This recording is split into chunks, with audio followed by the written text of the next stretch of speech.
lagi dengan saya Ririn Agustarini dan saya akan membawa Anda ke dalam dunia Iptek, dunia ilmu pengetahuan dan teknologi. Iptek Talk. Ini adalah sebuah tayangan talk show yang akan membicarakan hal-hal teraktual dalam dunia ilmu pengetahuan dan teknologi dan tentunya segala hal manfaatnya untuk kehidupan Anda. Bicara Iptek, sadar Iptek, inilah Iptek Talk.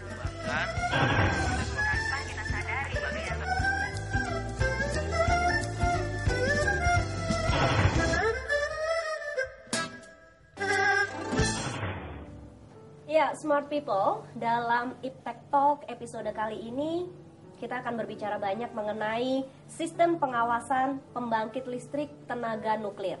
Smart people, menguatnya rencana pemerintah Indonesia untuk membangun PLTN ini semakin memberikan gambaran betapa pentingnya pemahaman keberadaan dari Bapeten yang berperan tentunya dalam masalah perizinan, pengaturan, termasuk juga inspeksi pemanfaatan tenaga nuklir, termasuk di dalamnya mengawasi pembangunan dan juga pengoperasian PLTN itu sendiri. Dan untuk itu sudah hadir bersama kami narasumber kita Dr. Asnatio Lasman selaku Kepala Badan Pengawas Tenaga Nuklir Bapeten. Apa kabar Pak As? Terima kasih, baik. Halo smart people.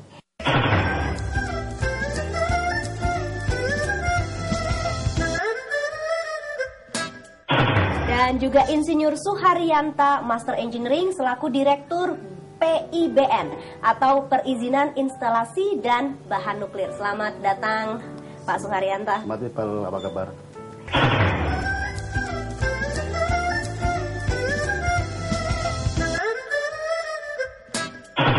Baik, kita akan langsung tanyakan saja persoalan yang sekarang ini sedang ramai dibicarakan ya.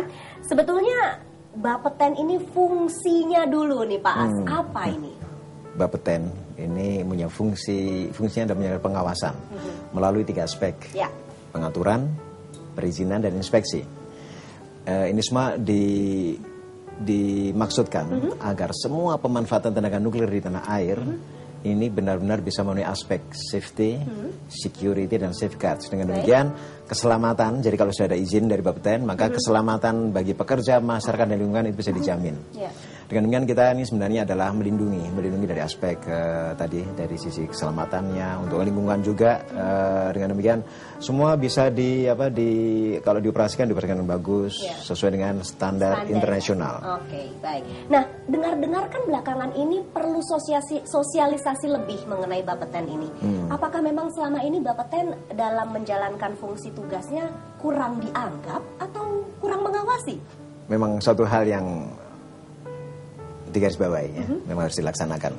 Dan ini memang dari masyarakat memang perlu tahu, tapi kalau di bidang kesehatan dan industri kebanyakan bisa mengerti. Jadi misalnya begini, X-ray misalnya, X-ray itu diam-diam izinnya dari Bapeten. X-ray, sehingga kalau misalnya tidak ada izin dari Bapeten sebenarnya tidak boleh dioperasikan. Sekarang siapa yang menjamin? Misalnya X-ray tadi dioperasikan nggak ada izinnya. Siapa yang menjamin bahwa kalau kita di X-ray toraks gitu ya, bahwa ronsennya itu benar-benar kena punggung kita, kalau kena kepala kita nggak ada yang tahu. Dan justru side efeknya dan itu maka begitu nanti ada izin maka memang benar-benar itu dijamin keselamatan tidak hanya bagi pasiennya tapi juga bagi pekerjanya, masyarakat sekitar maupun lingkungan.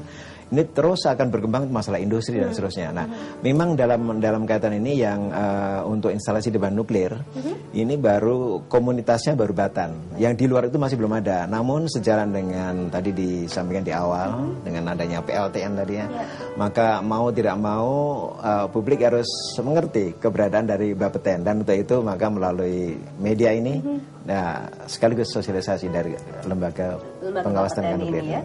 Baik, kita beralih ke Bapak Suharyanta nih sebagai Direktur Perizinan Instalasi dan Bahan Nuklir. Kalau nggak dikasih izin nggak boleh ngebangun, Pak? Pastinya begitu.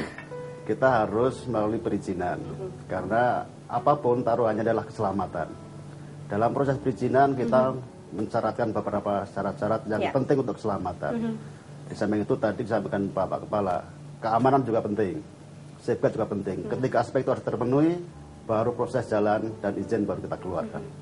Kalau kita berbicara mengenai nuklir ini juga bukan hal yang main-main tentunya kan Pak. Salah sedikit berbahaya. Kita ingat dulu ada kasus Chernobyl dan lain sebagainya. Nah, dari sumber daya manusianya sendiri, mungkin juga smart people bertanya-tanya di sini, mampukah sebetulnya kita untuk menjadi pengawas diri kita sendiri? Saya kira kita pahami banyak pertanyaan dari umum bahwa keberadaan SDM dipertanyakan. Tapi menurut saya yakin benar gitu. Barangkali kita melihat sendiri di internal Bapeten. Yeah. Kita sudah menyiapkan sedemikian rupa. Fungsi pengawas Bapeten adalah mengawasi. Baik. Sehingga SDM Bapeten sudah disiapkan untuk itu. Kita yakin keberadaan PLTN mendatang kita awasi. Itulah fungsi Bapeten. Dengan SDM yang mumpuni, profesional. Baik. Nah, dalam menjalankan tugas tersebut, apabila ada hal-hal yang ternyata melanggar dalam pengawasan ini, ada hal-hal yang melanggar yang berhak memberikan sanksi Bapeten? Bapeten. Jadi kita tiup peluit, stop. Yep. Bisa juga izin dicabut. Kalau melanggar pidana bisa ke KUHAP, kepolisian. Jadi semuanya ya. Dan tidak hanya itu, sebenarnya nuklir ini masalahnya bukan hanya masalah untuk kesehatan, industri ataupun untuk energi, listrik. Tapi lebih jauh lagi sebenarnya salah satu teknologi yang aspek politisnya besar itu adalah nuklir. Dan karenanya dalam kaitan ini kami di Bapeten itu harus profesional. Dengan demikian dipandang baik dari internal di Republik ini maupun dari internasional, maka Bapeten adalah garda betul. Bisa menjaga benar bahwa pemanfaatan tenaga nuklir di tanah air benar-benar in the right way. Sebab kalau misalnya dari luar negeri mengatakan, jangan-jangan pemanfaatan nuklir di Indonesia untuk yang non damai. Itu pertanyaan pertama dari Bapeten. Salah satu contoh misalnya, datang pada saat ini inspektur safeguard. Jadi inspektur tidak hanya dari Bapeten saja, tapi juga inspektur dari luar negeri, dari IAEA datang di misalnya di Cengkareng datang. Kemudian dia telepon ke Batan, 2 jam lagi Batan, kami mau datang ke sana. Sesuai dengan peraturan yang ada, Batan nggak boleh menolak, harus diterima. Inspeksi mendadak. Baru kemudian memberitahukan Bapeten untuk mendampingi. Nah, dalam kaitan ini, maka ini merupakan seperti ujian bagi Bapeten. Kalau misalnya inspektur dari luar negeri dari IAEA tadi menemukan sesuatu di mana inspektur kami tidak menemukan, maka barangkali mereka bisa berpikir, jangan-jangan ada kolusi atau apa. Maka dalam kaitan ini meskipun baik Batan maupun Bapeten termasuk lembaga pemerintahan kementerian langsung petunjuk pada presiden, tapi dalam kaitan adalah independensi itu benar-benar kita bangun. Dengan demikian kami Bapeten dipercaya di internal dan dari eksternal dari luar negeri juga bisa dipercaya. Jangan sampai dituduh yang macam-macam. Karena itu maka tadi dikatakan oleh Pak Suryanta masalah SDM tadi mau tidak mau profesional itu harus dipegang kukuh ya Pak ya. Itu. Baik, tapi kalau boleh bertanya juga ini Pak, secara internally sudah dipercaya belum Bapeten ini oleh pemerintah? Kan tadi ini sulit. Bicara mengenai unsur politik tadi itu juga ya. Kami sulit kalau yang menilai kami sendiri ya. Tentu yang menilai harusnya dari pihak lain. Tapi dalam beberapa kali, seringkali kami bertemuan dengan Komisi 7 di DPR RI yang menangani masalah iptek dan juga energi. Maka beberapa pertanyaan yang meluncur masalah pemanfaatan tenaga nuklir, maka bagaimana pengawasannya, maka kami yang menjawab dan alhamdulillah saat ini kami bisa meyakinkan dari pihak di Komisi 7 terutama bahwa pemanfaatan di tanah air adalah benar. Tidak hanya itu saja sebenarnya, agak sedikit meluas lagi.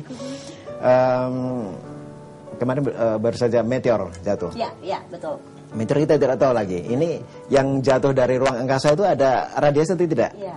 Maka untuk itu kami kirimkan pasukan ke sana. Kami punya satuan tanggap darurat ke sana, dideteksi di sekitarnya. Kalau misalnya itu ada radiasi, maka penanganannya menjadi berbeda. Ada polisi lain, ada Bapeten lain gitu orang bisa. Beberapa kejadian bom di Kuningan dan seterusnya kami juga masuk ke sana. Jangan sampai ada radiasi yang kita tidak tahu bom apa yang mereka gunakan untuk itu. Ini salah satu yang kita laksanakan. Persis halnya pada saat kejadian di Sulawesi tahun 2009.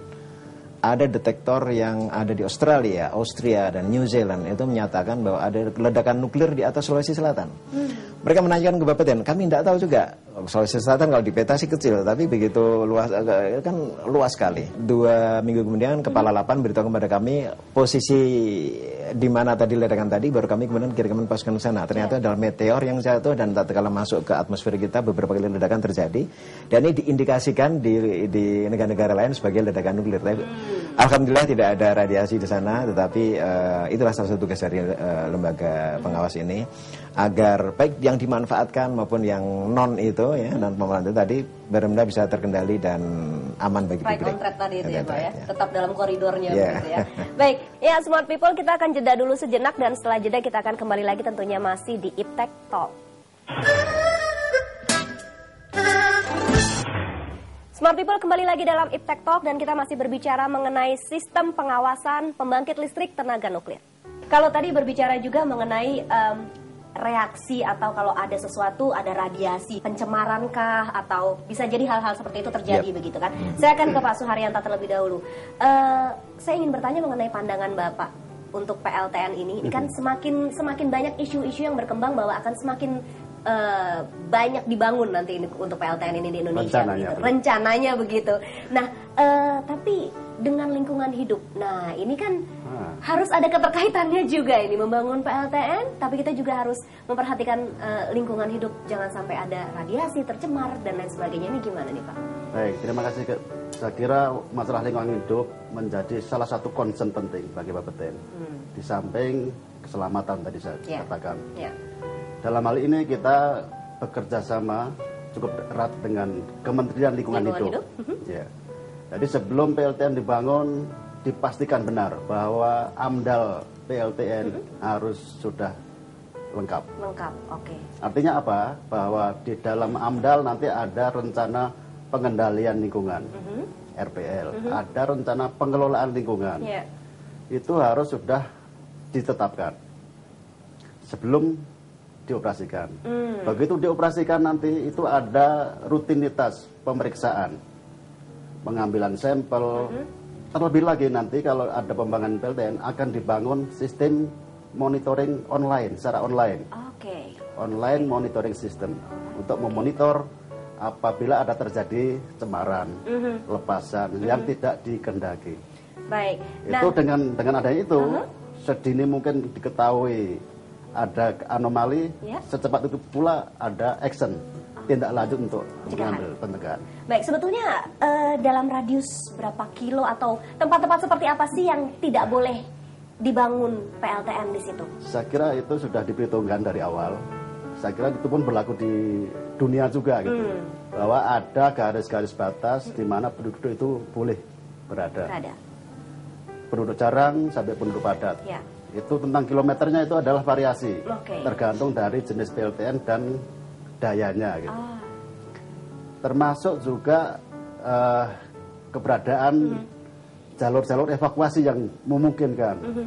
Kalau itu semuanya lancar dan sesuai dengan prinsip-prinsip untuk jalur evakuasi, saya kira tentang jarak mungkin bisa ditentukan dari kalkulasi itu. Baik. Kalau untuk mengurus izin-izinnya ini perlu berapa waktu, berapa lama waktu nih secara birokrasi nih Pak Suharyanto? Ada peraturan pemerintah tahun 2008 tentang perizinan reaktor nuklir. Di sana sudah ditetapkan gitu, apa syaratnya, kemudian berapa lama akan dilakukan evaluasi sampai dengan keluarnya izin. Saya kira dengan PP itu sudah jelas, Bapeten ngikutin itu. Jadi transparansi dari syarat apa jelas, termasuk waktunya kapan selesai. Termasuk ini adalah keperpihakan dengan publik. Kita melayani publik, services karena perizinan gitu. Sehingga peraturan tadi harus kita optimalkan. Baik. Dan tentunya dalam memberikan izin ini kan juga tidak boleh main-main tadi seperti yang Pak As juga katakan begitu ya. Nah, Pak, dalam menjalankan pengawasan ini Bapeten dalam menjalankan tugasnya begitu. Kalau bisa diceritakan sedikit supaya memberikan pandangan kepada Smart People juga semua step by stepnya atau langkah-langkahnya dari mulai pengawasan sampai dengan akhirnya nanti kalau memang ini PLTN akan dibangun dan memang layak untuk dibangun, dioper ke Pak Suharyanto untuk diberikan izin begitu. Secara umum ada 5 tahapan. Ya. Tapak sendiri, tapak itu site ya, tapak, kemudian konstruksi, kemudian commissioning itu kalau kendaraan Indrayan ya, kemudian operasi, dan terakhir ada decommissioning. Decommissioning itu mengembalikan ke posisi awal. Jadi kalau awalnya dulu sawah, ya mungkin itu makanya dikembalikan seperti semula. Nah, dalam tahap-tahap tadi itu masing-masing ada perizinannya. Tapak tadi Pak Arianto sudah mengatakan tidak hanya dari aspek geologinya, geografi, dari kondisi bumi itu sendiri, ketika nanti akan dibangun PLTN, namun juga masalah lingkungan. Kalau KLH nggak setuju, ini tidak akan jalan. Tidak akan ada jalan. proses Jadi lagi. betul. Ini tahap-tahap semacam tadi. Tapi yang lebih mengenakan lagi adalah kita tidak ingin bahwa tanah air ini menjadi uji coba. Nah, Jadi kalau misalnya PLTN yang baru sama sekali nggak boleh. oke. Jadi ada syaratnya. Yang syaratnya adalah pertama online, dibangun di atas tanah. Yang kedua memanfaatkan proven teknologi. Itu adalah ada PLTN yang the same size, the same range power, sistemnya sama kira-kira.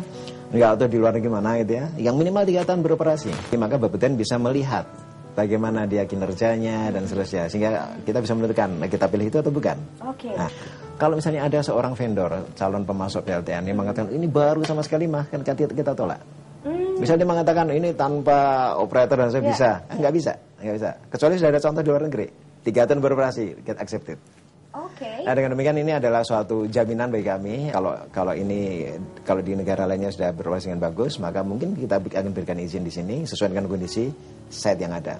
Nah, untuk itu maka kita tadi ada kata main-main tadi ya. Dalam hal perizinan kita juga banyak belajar dari negara lain. Aturan-aturan secara internasional mengacu pada IAEA, jadi PBB-nya untuk tenaga atom, International Atomic Energy Agency.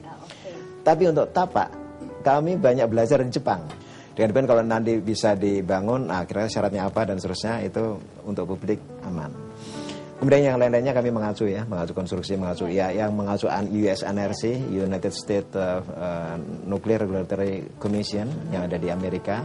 Dengan demikian kami harapkan bahwa mereka yang sudah punya pengalaman tadi, kita belajar dari pengalaman tadi agar apa yang di Indonesia nanti bukan yang dimain-mainkan, tapi benar-benar bisa dioperasikan dengan bagus. Dengan baik. Ya. Saat ini apakah ada yang sedang dalam pengawasan, mungkin PLTN di satu tempat sedang dalam pengawasan belum mendapatkan izin atau? Kalau di luar ya kemarin menarik oleh UAE ya, United Arab Emirates. Okay. Dia minyaknya itu bisa ratusan tahun jauh daripada kita, tapi dia sudah perlu PLTN. Karena memang ke depan tuh fosil hitungannya akan ditinggalkan.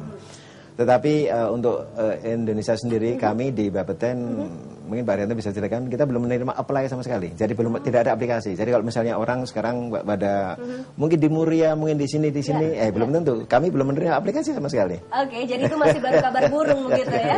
Mungkin ada rencana barangkali ya Pak ya, tapi belum tentu disetujui dan langsung diberikan izin begitu Pak. Betul, walaupun sudah ada namanya penyelidikan tentang tapak, itu siapapun boleh melakukan itu. Bapeten belum melakukan evaluasi sejauh mana sih hasil dari penyelidikan tapak tadi sudah memenuhi semua aspek, geologi, seismologi, demografi sampai dengan meteorologi dan lain-lain aspek tapak itu.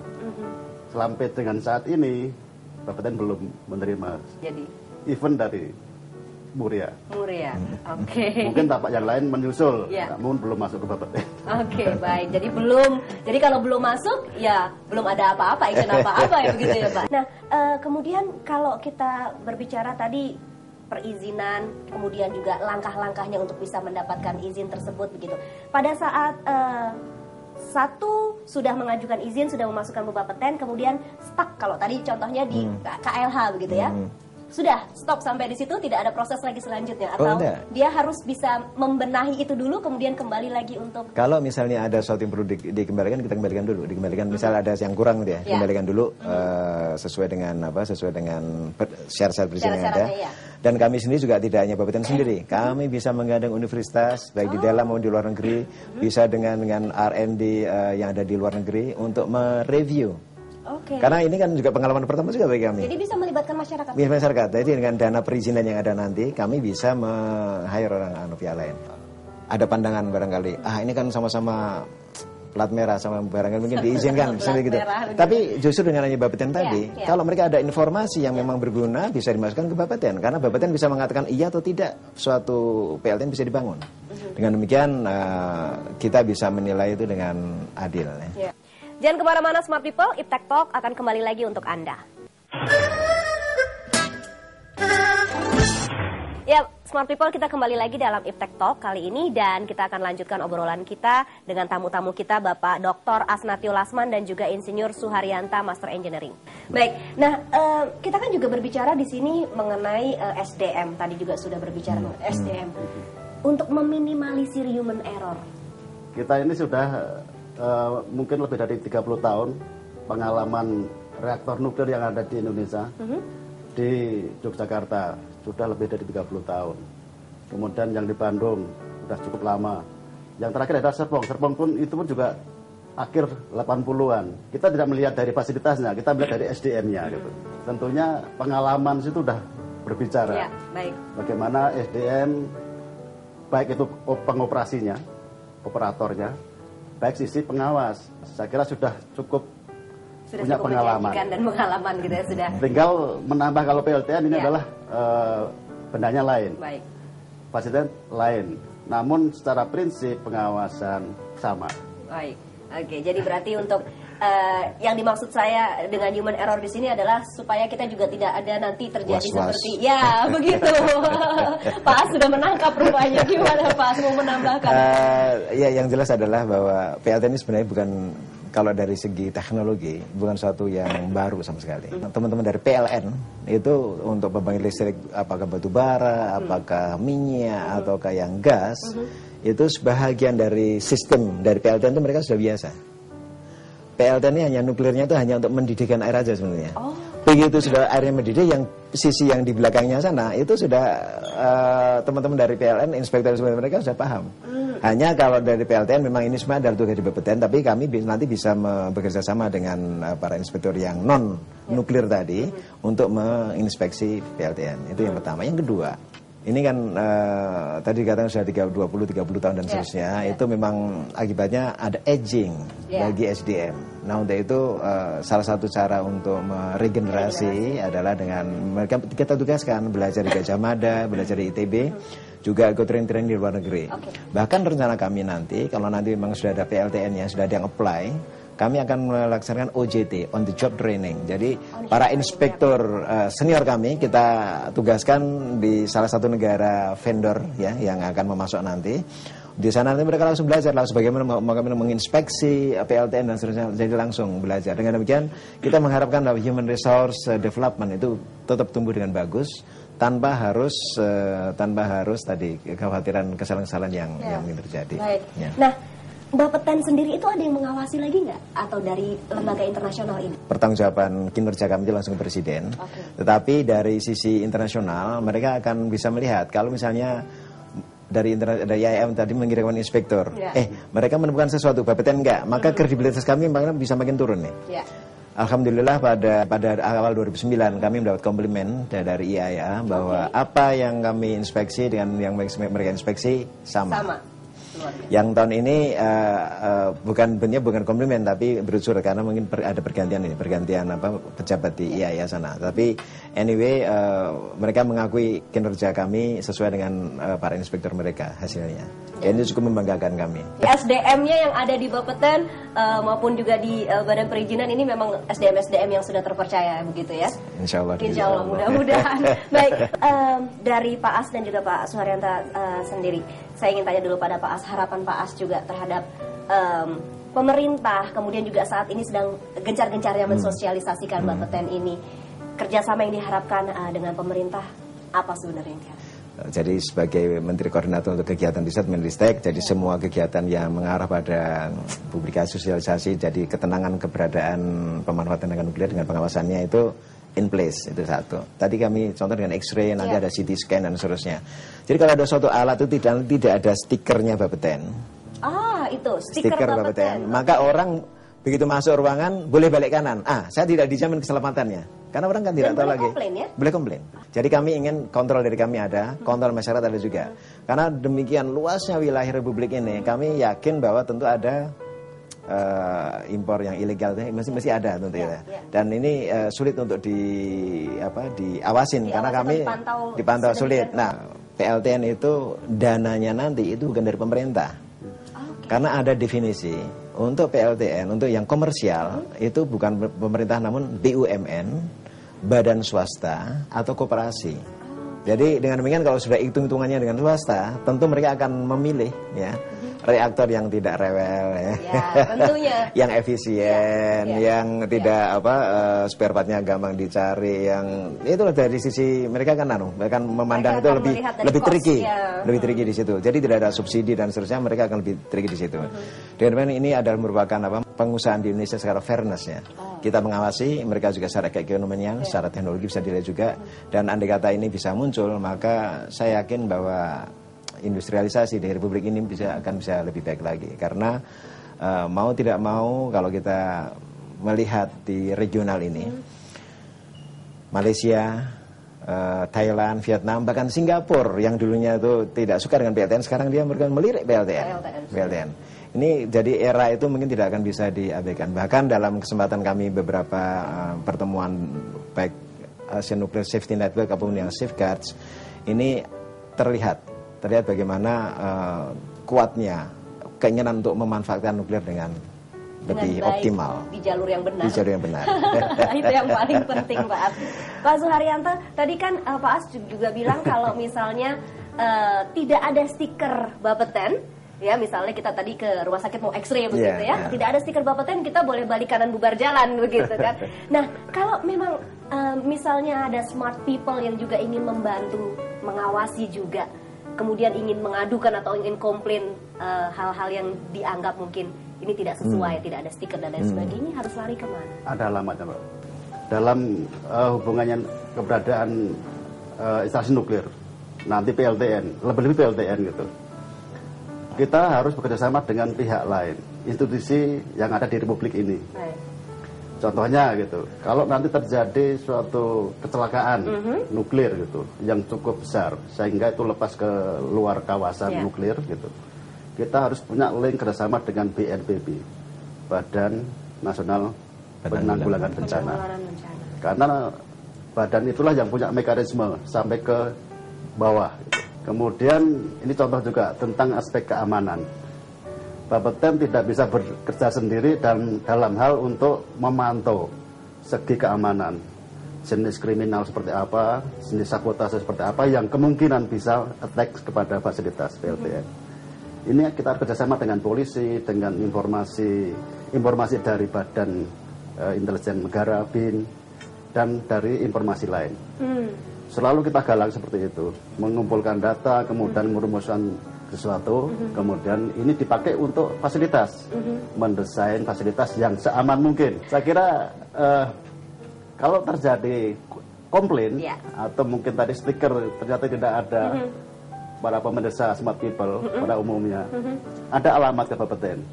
Nanti nomor teleponnya ada, faxmail ada gitu.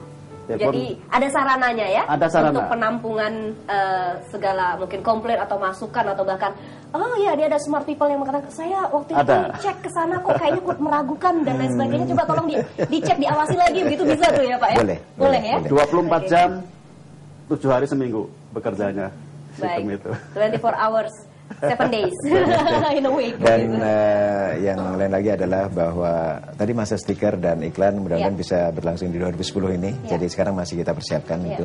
Yang kedua nanti ada kalau orang smart people ingin tulis apakah komplain ataukah suggestion, kritik dan seterusnya, info@bapeten.go.id itu bisa masuk. info@bapeten.go.id itu dia smart people. Jadi info@bapeten.go.id. Anda bisa tulis semua di situ, masukkan untuk Pak As apa saja begitu, atau curiga mungkin di satu daerah ini kok sepertinya ada yang tidak beres. Nah, itu bisa disampaikan. Begitu ya Pak As ya? Begitu. Baik, jadi tentunya salah satu tujuan Pak Suharyanto juga Pak As di sini untuk mensosialisasikan yang namanya sistem ataupun juga sistem pengawasan PLTN ini, salah satunya adalah ini, supaya smart people juga bisa memahami dan membantu juga untuk mengawasi bersama-sama begitu. Seringkali orang mengatakan masalah PLTN dengan Chernobyl.